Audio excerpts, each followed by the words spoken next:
গোবিন্দভোগ চাল দিয়ে একদম ঝরঝরে বাসন্তী পোলাও বানাতে চাও? তাহলে আমার এই রেসিপিটি তোমরা ফলো করো। আশা করছি আজকের এই ভিডিওটি তোমাদের ভালো লাগবে। তো চলো ভিডিওটি শুরু করা যাক। বাসন্তী পোলাও বানানোর জন্য এখানে আমি 250 গ্রাম গোবিন্দভোগ চাল নিয়েছি। চালটাকে এখন ভালো করে ধুয়ে নেব। চালটাকে দুবারই ভালো করে ধুয়ে নেব। দুবারের বেশি চালটাকে ধোবো না, তাহলে গোবিন্দভোগ চালের যে একটা সুন্দর গন্ধ রয়েছে সেটা অনেকটাই চলে যাবে। চালটাকে ভালো করে ধুয়ে একটা থালার মধ্যে ছড়িয়ে রেখে দিয়েছি, ফ্যানের হাওয়াতে শুকিয়ে নিয়েছি।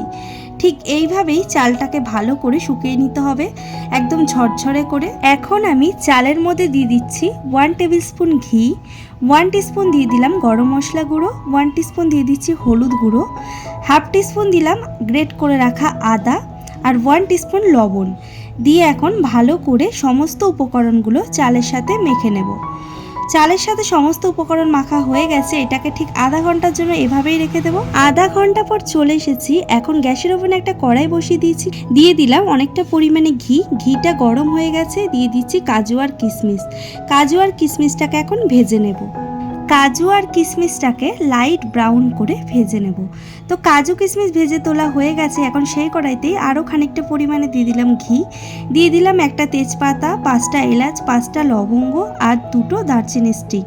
গোটা গরম মশলা থেকে সুন্দর একটা স্মেল বেরোলে তারপরে দিয়ে দিলাম চালটা দিয়ে এখন ভালো করে ভেজে নেব। চালটাকে একদম পুরো ঝুরঝুরে টাইপ করে ভেজে নিতে হবে।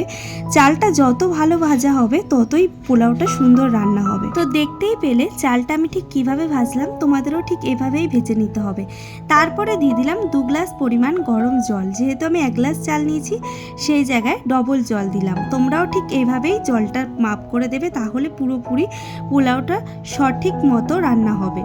তারপরে ঢাকা দিয়ে দিয়েছিলাম। এবার জলটা পুরোপুরি টেনে নিয়েছে, চালের মধ্যে একটা ফুটো ফুটো ভাব হয়ে এসছে।